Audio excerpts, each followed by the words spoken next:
thank you very much, everybody. Thank you. What an honor. Well, this is a very special occasion, and it is indeed my honor to welcome to the White House a great friend and a man of leadership, vision, courage, and strength, His Royal Highness Crown Prince Mohammed bin Salman of the Kingdom of Saudi Arabia. And we had a big day today, a very big day for both countries. We've gotten to know each other well over the years, and he has become a true partner for peace and prosperity for our countries and for the world and for peace in the Middle East, which was a crowning achievement for both of us. And I just want to say that Crown Prince Mohammed, we're delighted to have you with us at the White House. Very special, very, very special.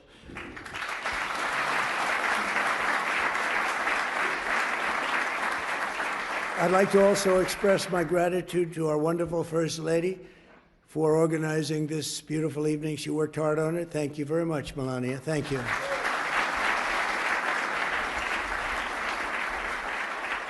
And we're pleased to be joined as well by Vice President J.D. Vance and his magnificent wife, Usha. Thank you. Thank you, J.D. Speaker of the House, Mike Johnson, and his wife, Kelly. Thank you, Mike, wherever you may be. Thank you. Thank you, Kelly. Princess Rima. Thank you, Princess Rima. Such an incredible representative of your country. And you really are. We really appreciate it. Great job you do. And members of the Saudi delegation, we want to thank you very much for being with us. We spent a lot of time with you today in the cabinet. You're extremely good negotiators, that I can tell you. So I want to thank you. And we have so many other unbelievable dignitaries. I won't talk too much about you because we'll be here all night. This room is loaded up with the biggest leaders in the world, business, sports. You know, my son is a big fan of Ronaldo, wherever Ronaldo is here. Ronaldo. And Barron got to meet him, and I think he respects his father a little bit more now, just the fact that I introduced you. So I just want to thank you both for being here. Thank you very much. Really an honor. But I want to thank everybody because you have the biggest business leaders in the world. You have the biggest leaders politically anywhere in the world. And I think it's a group that maybe to this extent has never come together quite like this. I only wish we had about 2,000 more seats. We would have filled every one of them 2 times over. But very soon you'll be having that, and we'll have to do another one in about 2 years from now. But we really do. We appreciate it very much. It's a special privilege to welcome His Royal Highness to Washington this year as we mark the 80th anniversary of the first meeting between U.S. President and a Saudi king. 8 decades ago in 1945, President Franklin Delano Roosevelt met with the Crown Prince's own grandfather, the founder of the Saudi Arabian incredible country, and that was King Abdul Aziz on the deck of the U.S. Navy cruiser, and a beautiful one at that. It has become known for that meeting all over the world. The two became immediate and warm friends, and in fact, when we were walking down the Presidential Walk of Fame today, I said, so which one, other than Trump, of course, because Trump absolutely is number one in this category, meaning friend to Saudi Arabia. I said, which is the greatest of the president's friends of Saudi Arabia? And I think you said, very truly, Franklin Delano Roosevelt. Now, he's a Democrat, so I don't know. But I understood it, and it's true. He was a great friend, and right now you have the best friend you've ever had. But ever since, our countries have been enduring partners, and together this evening, we're making that partnership closer and stronger than ever before. And we've never had the relationship, our countries, like this. We had four great years, but things happened today, and documents were signed, and we went through a lot during the first 9 months. And we have a very different Middle East than we had when I first came into office, like I would say day and night. As I saw during my wonderful visit to the kingdom in May, with the Crown Prince's help, Saudi Arabia has made extraordinary strides and grown into an economic engine and really a modern day miracle, an amazing transformation, and all for the good. This opening up of the new avenues of cooperation between the United States and Saudi Arabia is really unprecedented. And on that trip, Saudi Arabia announced that it will invest an incredible $600 billion. That means jobs. That means jobs. It's also good for your companies, but I'm only interested in the jobs for your country. I'm not interested in the profits, but I guess the profits are there too. But $600 billion in the United States. And today I said, any way you can up that? And he said, I am going to up that to $1 trillion. So he's investing $1 trillion into the United States. And when I was in Saudi Arabia, he looked at me, and I've used his name all over the place because he was the first to say it, but a lot of people have said it after. He said, you know, 1 year ago, we thought your country was dead. And now you have the hottest country anywhere in the world. We are the hottest country anywhere in the world right now. So I want to thank you for giving me one of the most effective lines that I have. And I quote you, and I quote some others, but I always put you up at top. But many people have said that. This week, we're also signing exciting agreements on civil nuclear energy, critical minerals, and artificial intelligence, numbers that nobody's ever heard of before. And Jensen, I want to thank you. You had a great meeting of NVIDIA, wherever you may be. And I want to thank Tim Cook and Apple for all of the money that you're investing in the United States. They're both investing $600 billion, and we have numerous other companies in the room that are likewise investing large sums because they believe in what we are doing and what's taken place, this miracle that's taken place in the USA. Together, these will come together. We're going to have support the many thousands of American jobs that have been created and help solidify the USA and the world leader. We're really now by far the world leader in technology, and nobody even questions it. Advanced manufacturing and other vital industries. They were saying 2-3 years ago, when the country was really losing business, not gaining business, that we'll never be manufacturers again, we'll never be doing any of these businesses again, that are coming back to us in record numbers. AI plants, but maybe even most importantly, in a sense, the auto plants. They're all pouring back into the United States. And I have to say, because of tariffs, I'll also say because of November 5th, the election. But because of the tariffs, they're coming back. We have the head of Ford, we have the head of General Motors in the room, and their stock has gone through the roof because what I did with tariffs last week on certain kinds of vehicles, I won't get into it. It's called mid-sized trucks and large trucks. So I wanted to get into it because their stock went through the roof, and they were very happy. They did not really a hell of a lot of work. I gave it to them at their request, and for that, they get a big fat salary. But more importantly, they create jobs all over the country. It's been amazing. And the business you've gotten in the mid-size and the large trucks because of what we did with tariffs is incredible. It's incredible. So I congratulate both companies, and thank you both for being here very much. And as we announced in May, Saudi Arabia is also making an enormous commitment to building up its own defense capabilities with the largest arms purchase in history, nearly $142 billion worth of American military equipment and services. And as I've said many times, and we've demonstrated just a short while ago, but quite a bit. We make the best military equipment in the world by far. We make the best jets, the best missiles. We make the best military equipment in the world. There's nothing even close. But this will mark and make both of our nations safer and cement the kingdom's role as a key force for stability and security in the Middle East.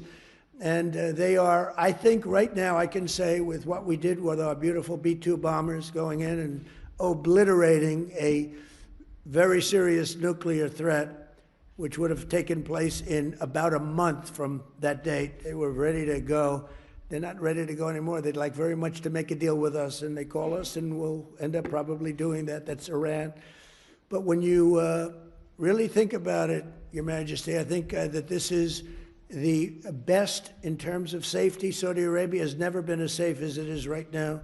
You always had a little cloud over your head, and sometimes that cloud was very big. That cloud is not there anymore, and we want to keep it that way. So that's why tonight I'm pleased to announce that we're taking our military cooperation to even greater heights by formally designating Saudi Arabia as a major non-NATO ally, which is something that is very important to them. And I'm just telling you now for the first time because I wanted to keep a little secret for tonight.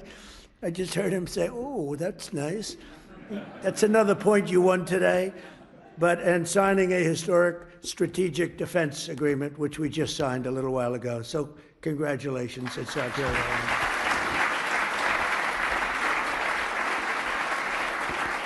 A stronger and more capable alliance will advance the interests of both countries, and it will serve the highest interest of peace, and we all share in peace, and we've never had and been so close to truly everlasting peace in the Middle East. All my life I've heard, oh, peace in the Middle East, but it'll never happen. We did it. Now we have to make sure it matures properly and is really as strong as we think it can be, but we've gotten all good signals. I want to just thank you for all the help, too. I want to thank the Crown Prince for the role he played in the transformational peace deal that was achieved last month, and so many of the other things that happened to end the war in Gaza. Gaza, while it looks a little bit messy, it has for many, many years, I will tell you, many decades, but it's getting very close to being perfected, and people are shocked. And even the great experts that have gone around criticizing badly every country and every president and everything, they're all saying that what's taking place in the Middle East is a miracle. They're just calling it a miracle, and we're going to make it a miracle, and we're very close to doing that. But as you know, all of the living hostages were returned to their families. We got all 20 out of 20. And likewise, this sounds terrible, but the parents of the dead people, young men, mostly young men, almost all young men, they wanted those bodies back as much as the parents of the living. The parents of the living would do anything to get their boy back, and they got him back. And the parents of the dead wanted them just as much. It almost seemed as though they wanted them more. And today, through the efforts of Steve Witkoff and Jared Kushner and Marco Rubio and everybody worked together. We worked so hard together. 2 more bodies were brought back, and we're up to almost the full count. I think we're too short right now, and a lot of work has been done by Hamas, and a lot of people said they wouldn't be doing that, but they did do it. And the bodies have been delivered to the families, to the mothers, to the fathers, and at least they can be in peace. It's amazing. It was a miserable period of time. We have 2 more to go, and I think we'll be getting them also. Not easy. That was not easy. Not an easy situation. I've met with many of those parents, and what a time they've had. But we also want to thank all of the people living in Gaza, the residents of Gaza, and they've, as you know, begun to move back to their homes, and a lot more safety. They said today a lot more safety than they've ever had before. It was a rough neighborhood, to put it mildly, and a lot of progress has been made with respect to Gaza and just about everything else we touch. Just yesterday, the United Nations Security Council formally adopted my peace plan and officially endorsed the Board of Peace. This is a board like no other. It will have the heads of major countries, I think all of the major countries. I hope Your Highness will be on the board. You'll accept, I hope. But the Board of Peace will be something that's never even been thought of before. And it's covering Gaza, but it'll end up covering large portions of the world. And I was honored to be chosen the chair of that Board of Peace. And I think you'll see something that nobody's ever seen before in terms of the status of the board. There will never be a board like the board that we're going to be announcing. Everybody wants to be on the board. And it'll end up being quite a large board because it'll be the heads of every major country. And the United Nations passed it, I guess unanimously, you can say. China, which was against it, took a pass, didn't vote against it. And Russia, which was against it, didn't vote against it. So we appreciate it because one negative vote and it doesn't happen. So people were shocked to see that it was approved. And that was a great honor. It's a great honor for me, I will tell you. I think it's something like nobody's ever even imagined. So it's called the Board of Peace, and watch for it because it's going to do some fantastic things. And I know we're both deeply committed to an enduring ceasefire. It grows into the beautiful, lasting peace, and we've got things going at numbers and far ahead of schedule that nobody thought was possible. So, Your Royal Highness, just as my predecessors and so many of the people that you know and love from a long time ago, they bonded with the U.S. and Saudi relationship, which was forged 80 years ago. You and I are strengthening and renewing the alliance, I believe, to levels that were far greater than what they had even 80 years ago, frankly. And we pray that we will be celebrated by our own descendants some days for this incredible relationship that's been built between the United States of America and Saudi Arabia. Someday they maybe will talk about us as being two wonderful men. Forget about great. Wonderful is okay. But two wonderful men that did tremendous work for their countries, and that bond is very important. Our friendship and blessings to America, to the Kingdom of Saudi Arabia, and to the world stand out and will always stand out to me. So I look forward to working with you, and we'll be here for 3¼ years. For the Trump, that's like an eternity. You know, for somebody else, that doesn't sound long, but we love doing it. We love, you know, we have an expression, make America great again, and that's what we're doing beyond what anyone even thought possible. So I just want to thank you for being a very big part of it. And I want to thank you for a $1 trillion investment and contribution toward our country. That's a lot of jobs. Thank you very much. Thank you. Please.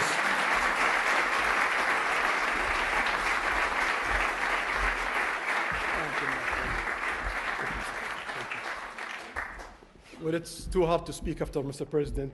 No one speaks better than him. But first of all, I will start with thanking Mr. President for the warm and great welcome that we have today. We feel home, and this relation started around close to 9 decades ago with Roosevelt and King Abdulaziz, who established the modern Saudi Arabia. Also, I've known that America is almost celebrating 250 years of establishment, and also in 2 years we will celebrate in Saudi Arabia 300 years of establishing Saudi Arabia. We've been, since the last 9 decades, working together in many areas.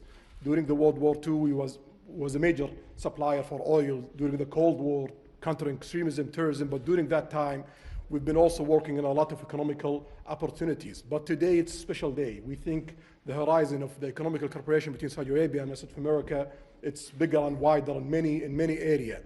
We've been signing a lot of agreements that are going to open the door to develop the relation deeper in many areas, and we're going to work on it. We believe the opportunities is huge, so we're going to focus on implementation and keep increasing the opportunities between our both countries. So thank you again, Mr. President. Thank you very much. And also, before I come here, someone told me that there is in some of the bidding sites that they are bidding on me wearing black suits, and if you bid on me wearing black suits, I'm coming here with the black suits, they're going to get almost 17x. So I want to tell them, sorry, you lose the bid. Maybe next time. So thank you, Mr. President. Thank you. Very much.